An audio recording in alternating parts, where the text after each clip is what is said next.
في القرآن المجيد. أعوذ بالله من الشيطان الرجيم. بسم الله الرحمن الرحيم. لا تقنطوا من رحمة الله إن الله يغفر الذنوب جميعا. صدق الله ومولانا العظيم.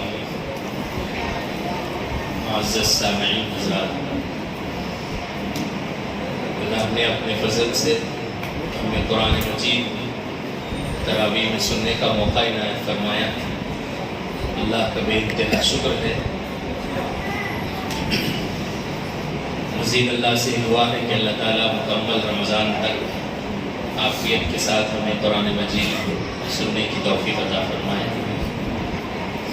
جو آیتیں تراویح میں گزرتی ہیں، مختصراً خلاصے کے طور پر میں نے جو بھی آیت کریمہ آپ کے سامنے تلاوت کی، اس میں اللہ رب العزت نے ایک ایسے موقع پر اس آیت کو نزول فرمایا جب کچھ صحابہ جنہوں نے اسلام قبول کیا، اسلام قبول کرنے کے بعد انہوں نے آ کر آپ صلی اللہ علیہ وسلم سے کہا کہ اللہ کے نبی،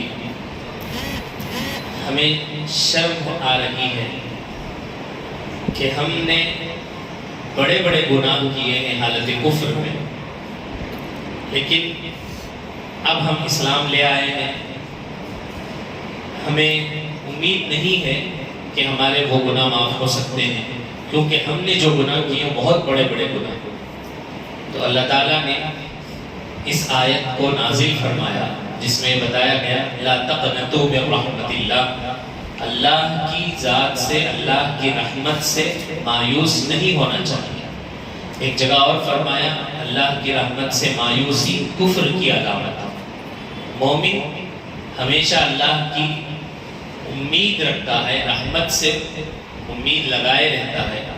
اور پھر آگے اللہ نے فرمایا ان اللہ یغفر الذنوب جميعا، بے شک اللہ تعالیٰ اگر سچے دل سے اللہ سے معافی مانگی جائے تو اللہ تعالیٰ پورے گناہوں کو معاف فرما دیتا ہے.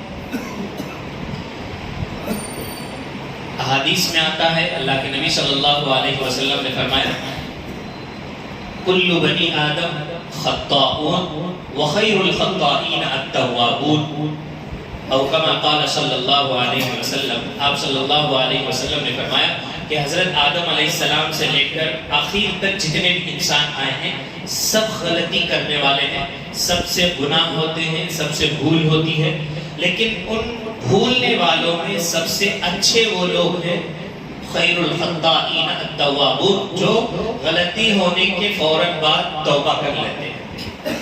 تو آپ صلی اللہ علیہ وسلم کا فرمانا یہ ہے کہ انسان ہونے کے ناطے غلطیاں ہم سے ہو جاتی ہیں، کبھی جاننے میں کبھی انجانے میں، لیکن جیسے ہی غلطی انسان سے ہو جائے، کوئی گناہ ہو جائے، تو اس کو چاہیے کہ وہ ایسا عمل کر لے جس سے اللہ خوش ہوتے ہیں.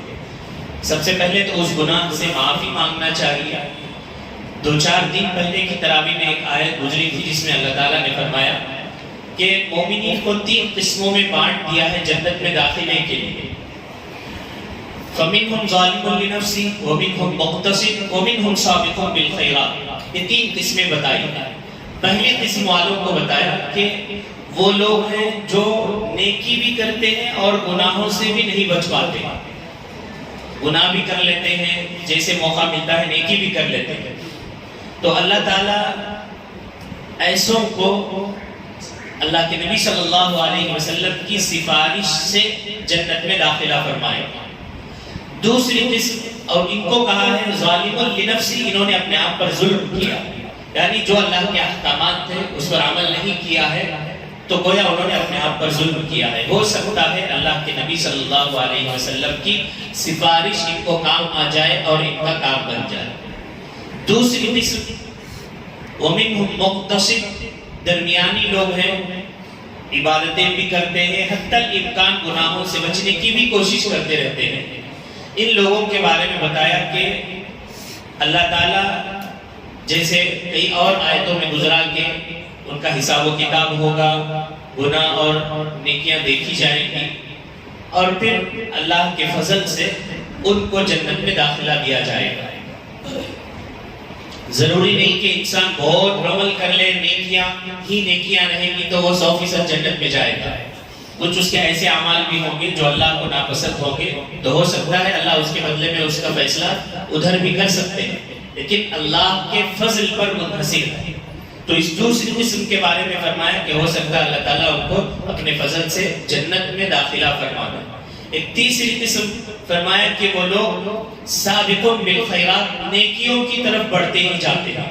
مثال کے طور پر اللہ کے احکامات ہیں، ان کا دل چاہتا ہے گناہ کرنے کا، دوسروں کو دیکھ کر دوسرے مزے میں ہے میں بھی کروں، لیکن اللہ کا ڈر ان کے دماغ میں آ جاتا ہے یہ اچھی بات نہیں ہے، میں مسلمان ہو کر میں قرآن پڑھنے والا، حدیثیں سننے والا، عبادتیں کرنے والا، میں کیسے یہ گناہ کروں؟ وہ کر رہا ہے تو وہ جانے، اللہ جانے، لیکن میں ایسا نہیں کروں گا۔ غلطی کی طرف اس کا ذہن بھی لے جاتا ہے، اس کے دوست و احباب بھی اس کو لے کر جاتے ہیں، لیکن وہ اپنے نفس پر مجاہدہ کرتے ہوئے، اپنے نفس پر زبردستی کرتے ہوئے گناہوں سے رک جاتا ہے اور نیکیوں میں آگے بڑھتا چلا جاتا ہے۔ رمضان کا موقع آیا، تراویح کا موقع آیا، تو دونوں آپشن ہیں ہمارے پاس، فرض نماز پڑھ کے سائڈ سے سائڈ جا بھی سکتے ہیں، یا پھر دل پر پتھر رکھ کر اللہ سے ثواب کی امید میں کھڑے ہو کر 20 رکعت پڑھ بھی سکتے ہیں۔ ایسا تو نہیں کہ باہر جانے والے کو GST پڑے گا، ٹیکس دینا پڑے گا، جا بھی سکتا ہے انسان، شیطان تو نہیں ہے لیکن نفس کا بہکاوا اس کے ساتھ لگا رہتا ہے، تو پھر بھی وہ اس کو کوئی چیز مانے نہیں ہے باہر جانے سے، کوئی اس کو پکڑ کر نہیں پوچھ رہا کیوں جا رہے ہو بھائی، وہ جا بھی سکتا ہے، لیکن اس کے دل میں یہ خیال ہے کہ رمضان مجھے سال میں ایک مرتبہ ملتا ہے، اس میں کھڑے ہو کر اللہ کے کلام کو سنتا ہوں۔ اس طرح کی باتیں، خیالات جب اس کے ذہن میں آتے ہیں تو وہ باہر جا کر دوستوں کے ساتھ گپ شپ کرنے کے بجائے، چائے پینے کے بجائے، موبائل میں گیم کھیلنے کے بجائے وہ اس بات کو ترجیح دیتے ہیں کہ ہم اللہ کا کلام سنیں۔ وقت تو گزر جائے گا، جتنے روزے گزرنا تھا گزر گئے، جتنے پارے حافظ صاحب پڑھنے تھے پڑھ دیے، اس میں سے جن لوگوں نے پابندی کے ساتھ پڑھا ہے اللہ کے پاس ریکارڈ موجود ہے، اس کا مکمل ثواب 70 گنا بڑھا کر دیا جائے گا۔ تو ایسا جو آخرت کی فکر میں دنیا پر آخرت کو ترجیح دیتے ہیں، اللہ کی طرف سے ان بندوں کے لیے کہا گیا کہ بغیر حساب و کتاب کے انشاءاللہ العزیز اللہ تعالیٰ ان کو جنت میں داخل فرما دے گا۔ ہم سب بھی یہ دعا کریں کہ اللہ تعالیٰ ہمیں پہلی کیٹیگری، اس تیسری کیٹیگری میں رکھے کہ بغیر حساب و کتاب کے ہمیں بھی جنت میں داخل فرما دے۔ اور کچھ آیتیں گزری جس میں اللہ تعالیٰ نے واضح طور پر اپنے بندوں سے مخاطب کر کے فرمایا ادعونی استجب لکم، مجھ سے مانگو میں تمہیں عطا کروں گا۔ وقال ربکم ادعونی استجب لکم، جب بھی مجھ سے کوئی مانگتا ہے تو میں اس کو عطا کرتا ہوں۔ یہ ڈائریکٹ اللہ تعالیٰ کہہ رہے ہیں۔ بعض حضرات جو کم علمی کی وجہ سے ان کو کوئی رہنمائی نہیں کرتا، اس کی وجہ سے، یا دین میں معلومات نہ ہونے کی وجہ سے، عقائد صحیح نہ ہونے کی وجہ سے، وہ درگاہوں پر ادھر ادھر جا کر وہ جو ان سے منتیں مانگتے ہیں، ان کے لیے اللہ تعالیٰ کا پیغام 24ویں پارے کی یہ آیت ہے۔ اللہ نے کہا مجھ سے مانگو میں دینے والا ہوں۔ جی آپ دیکھے ہوں گے عام طور پر جو بھی درگاہیں ہوتی ہیں وہ ایسی جگہوں پر ہوتی ہیں جہاں پر پہاڑ کے قریب، بعد میں جو بنا لیتے ہیں اس کی بات نہیں کر رہا ہوں، جو عام طور پر بڑے بڑے بزرگ ہوا کرتے ہیں، وہ آبادی سے ہٹ کر ایک جگہ جا کر درگاہیں بنائی جاتی ہیں۔ وہ اس لیے کہ وہ جو اللہ والے ہوا کرتے تھے ان کا تعلق اللہ سے بہت مضبوط ہوتا تھا۔ وہ جب دیکھتے کہ معاشرے میں، سوسائٹی میں لوگوں گانے سننے کو ملتے ہیں، راستے سے گزرو تو گاڑیوں میں یا موبائلوں میں گھروں سے گانے کی آوازیں آتی رہتی ہیں، وہ اللہ کے بندے تو ہمیشہ اللہ کا ذکر کرنے والے، ان کے ذہن میں اللہ کی نشانیوں، اللہ کے قدرتوں کے خیالات آتے رہتے ہیں۔ وہ جب ایسا ماحول دیکھتے ہیں، بچے بچے گالیاں دے رہے ہیں، گندی باتیں کر رہے ہیں، گانوں کی آوازیں آ رہی ہیں، دھوکہ دہی چل رہی ہے، تو وہ اللہ کے بندے اس معاشرے سے ہٹ کر ایک جگہ جا کر ایک خاص جگہ بنا لیتے ہیں جہاں بیٹھ کر وہ اللہ کی تسبیح کرتے ہیں، اللہ کو زیادہ سے زیادہ یاد کر سکتے ہیں، قرآن تلاوت، نمازوں کی پابندی، نوافل کی پابندی، تہجد کی پابندی۔ لیکن جب اس اللہ کے ولی زندہ رہتے ہیں اس وقت تک لوگ ان سے دعائیں کرانے کے لیے جاتے ہیں کہ آپ نیک آدمی ہیں، اللہ کے ولی ہیں، آپ دعا کر دیجئے۔ تو اس حد تک تو اجازت بھی ہے کہ چلو مجھ سے زیادہ اللہ سے وہ قریب ہیں تو ان سے کہہ دیے، ایسے سوچ کر بھی انسان جاتے ہیں۔ لیکن جیسے ہی ان کا انتقال ہو جاتا ہے تو وہ بھی اللہ کے یہاں ان کا جو بھی اعمال نامہ ہوگا، حساب کتاب ہوتا ہے، لیکن ان کے پاس جا کر لوگ منتیں مانگتے ہیں، تو یہ بات سمجھ میں نہیں آنے والی ہے کہ ایسی جگہوں پر بھی جا کر لوگ نمازوں سے بالکل فری ہو جاتے ہیں۔ آپ دیکھے ہوں گے جہاں درگاہیں ہوتی ہیں اس کے بغل میں مسجدیں بھی ہوتی ہیں، مسجد سے زیادہ لوگ وہاں بیٹھے ہوئے رہتے ہیں، جبکہ وہ اللہ کا ولی جس کے پاس ہم جاتے ہیں اس کی زندگی میں کبھی نماز قضا نہیں ہوتی ہے، نہ نوافل چھوٹتی ہے، نہ تہجد چھوٹتی ہے۔ ویسے لوگوں کے پاس جا کر ہمیں اللہ سے یہ دعا مانگنا ہے کہ اللہ اس جیسا نیک ہمیں بھی بنا دے۔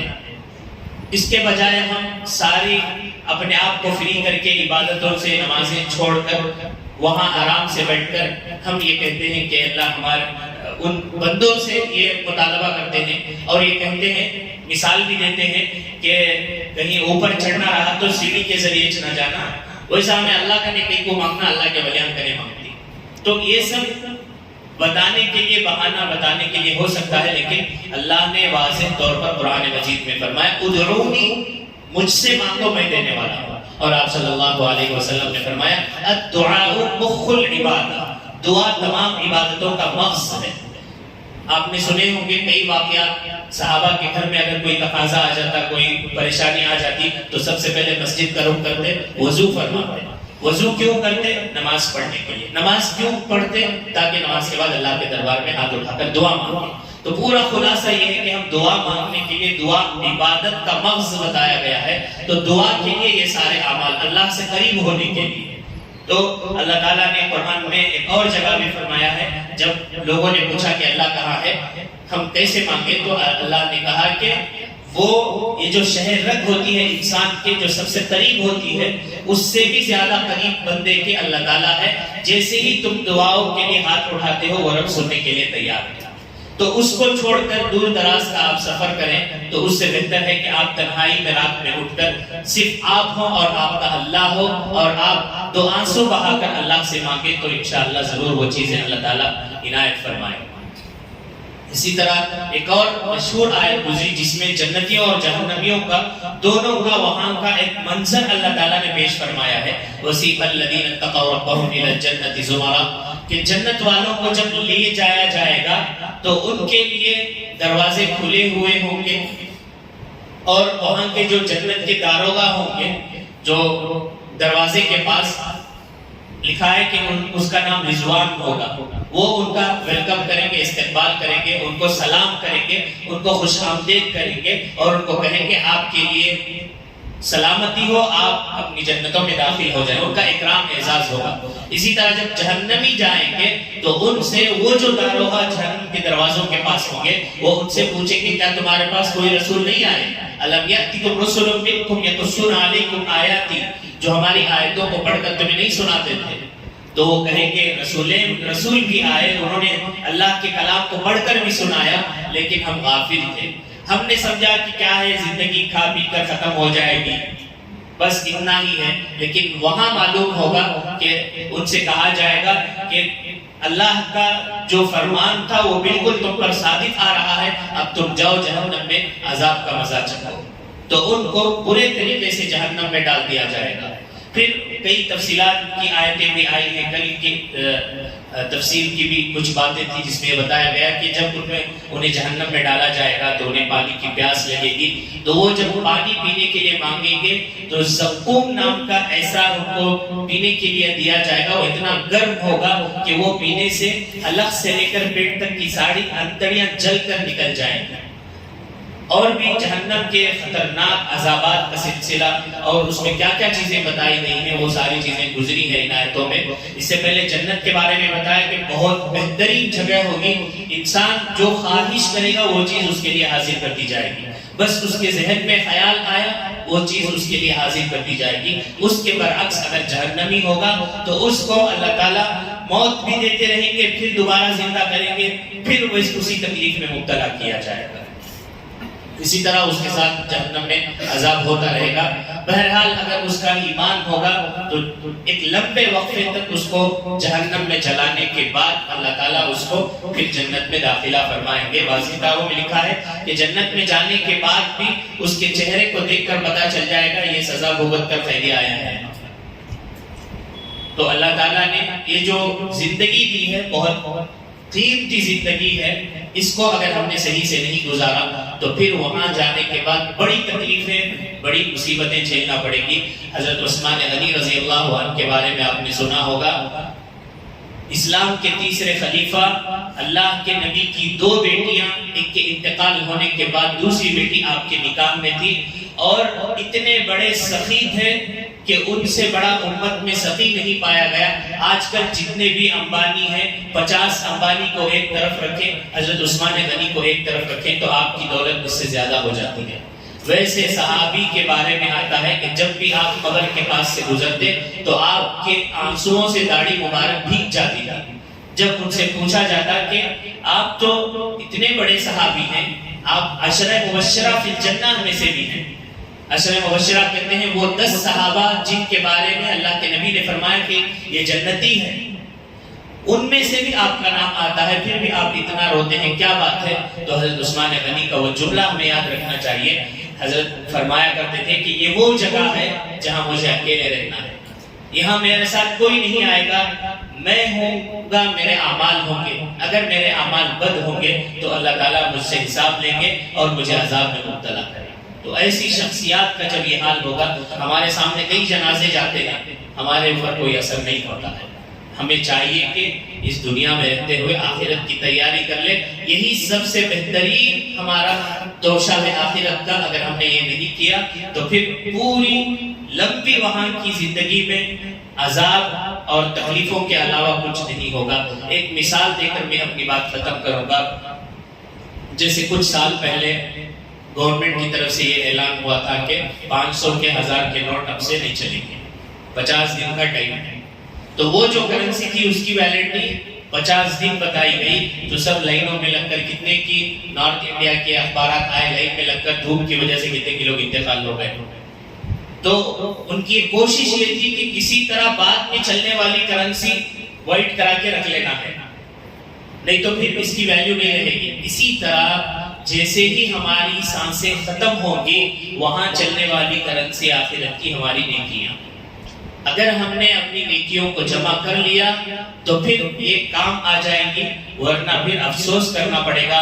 جیسے 50 دن کے بعد 500 1000 کے نوٹ جو نہیں چینج کرے، وہ پورے پیپر کے ٹکڑے ہو گئے، جلا دیے کتنے لوگ، اور کتنے کی موٹے برج کے پاس ادھر ادھر لوگوں کو ملے، کیونکہ اس کی کوئی ویلیو نہیں ہے۔ اسی طرح اگر ہم نے 50 سال یا 20 سال 30 سال ہماری زندگی تھی، اگر ہم نے اس کو صحیح سے نہیں گزارا، اب موقع تھا رمضان میں ایک کا 70 ملنے کا، اللہ تعالیٰ نے وعدہ کیا، نفل کا ثواب فرض کے برابر، فرض کا ثواب 70 فرض کے برابر۔ اتنے زیادہ آفرز کے باوجود بھی اگر ہم نے غفلت میں ایسے ہی آ رہا ہے جا رہا ہے، دیکھیں گے ابھی زندگی نہیں تو آبزرور وائٹ والا ہو، داڑھی بوڑھے ہو گئے تو دیکھیں گے، یہ سوچ کر اگر ہم نے نیکیاں نہیں کی تو پھر وہاں خسارہ اٹھانا پڑے گا۔ اللہ تعالیٰ سے دعا ہے کہ اللہ تعالیٰ ہمیں اسی زندگی میں موت سے پہلے موت کی تیاری کی توفیق عطا فرمائے۔